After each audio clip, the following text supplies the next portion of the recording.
नद्या या आपल्या जीवनवाहिनी आहेत. नद्यांच्याच ठिकाणी मानवाने पहिल्यांदा वस्ती करून राहण्यास सुरुवात केली. मात्र हल्ली नद्यांमध्ये होत असलेल्या प्रदूषणामुळे नद्यांना विद्रूप स्वरूप प्राप्त झाले. मात्र जालन्यामध्ये काही स्वयंसेवी संस्था तसेच प्रशासकीय अधिकाऱ्यांच्या पुढाकारातून कुंडलिका आणि सीना या 2 नद्यांचं पुनर्जीवन करण्याचं काम मागील 4 वर्षांपासून सुरू आहे. मात्र 2 ऑक्टोबर रोजी महात्मा गांधीजींची जयंती साजरी झाल्यानंतर एका अज्ञात व्यक्तीने 2 ते 3 ट्रॅक्टर कचरा सीना नदीमध्ये आणून टाकल्याने या कार्याला गालबोट लागला आहे. त्यामुळे सजग नागरिकांमध्ये संतप्त भावना आहेत. महापालिकेच्या अधिकारी व कर्मचाऱ्यांनी हा कचरा उचलून नदी स्वच्छ केली असली तरी संबंधित व्यक्तीवर कठोर कारवाई करावी अशी मागणी जोर धरत आहे. जवळपास 2019 पासून कुंडलिका आणि सीना या 2 नद्यांच्या पुनरुज्जीवनाचं काम वेगवेगळ्या सामाजिक संस्थांनी सोबत येत सुरू केलेलं आहे. याच्यामध्ये प्रामुख्याने मुंबई येथील समस्त महाजन या संस्थेचा मोठा सहभाग आहे. त्यांच्या नेतृत्वातच ही मोहीम आपण सुरू केलेली आहे. आणि मागच्या 4 वर्षामध्ये ह्या कुंडलिका आणि सीना नदीपात्रातून अक्षरशः हजारो ट्रॅक्टर्स कचरा आपण नदीपात्राबाहेर नेऊन फेकलेला आहे.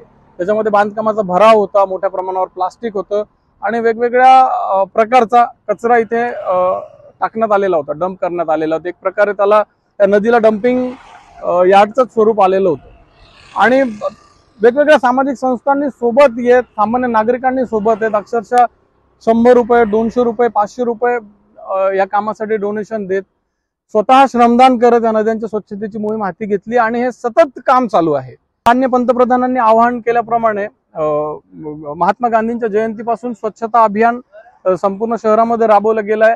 तसंच आपण नदीकाठीही राबवलं. म्हणजे महानगरपालिकेच्या सोबत जालना शहरातील विविध सामाजिक संस्थांनी सहभाग घेत अक्षरशः लहान मुलांनी ह्या भागातील स्वच्छतेसाठी श्रमदान केले.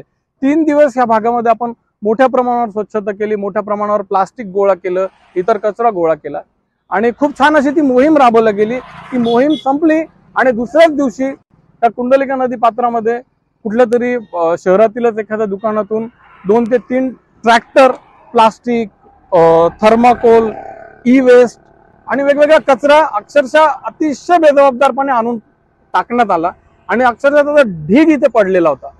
काल आमचे जे मोहिमेतले ऍक्टिव्ह सदस्य आहेत त्यांनी कुंडलिका सीना भ्रमण म्हणून एक 30-40 लोक पूर्ण जालना शहरातील नदींची पाहणी करायला गेलेले असताना त्यांना तो तिथे आढळला आणि इतक्या मोठ्या प्रमाणावर तो कचरा होता की आपण 4 दिवस स्वच्छता केली आणि जर लोकांना त्याची जराही भान नसेल तर मग आपण हे अभियान राबवावं का किंवा ही मोहीम थांबवावं का?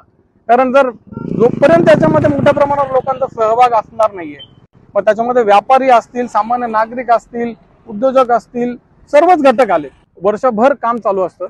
त्याच्यानंतर ह्या नद्या जर अशाच अस्वच्छ राहणार असतील, नागरिक याच्यात कचराच टाकणार असतील तर आपण ही मोहीम पुढे कंटिन्यू कशी करावी? तर खूप निराशादायक ते चित्र होतं. आम्ही ते लगेच मनपा आयुक्तांना आम्ही त्याची माहिती दिली. त्यांनी त्यांचे अधिकारी आणि कर्मचारी पाठवले.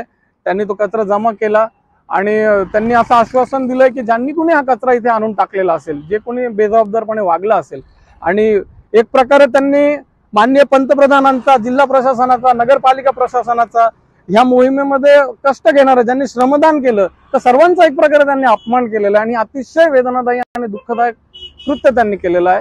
तर त्यांच्यावरती आम्ही कडक दंडात्मक कारवाई करू म्हणून त्यांनी आम्हाला आश्वासन दिलेलं आहे.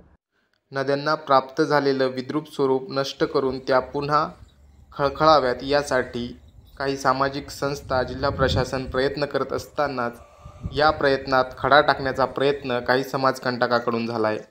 नदी पुनर्जीवनाचं पवित्र काम करणाऱ्या नागरिकांसाठी हा एक मोठा धक्काच म्हणावा लागेल. अशा समाजकंटकावर महापालिकेने कारवाई करावी अशी मागणी नागरिकांमधून जोर धरत आहे. नारायण काळे, न्यूज 18 मराठी, जालना.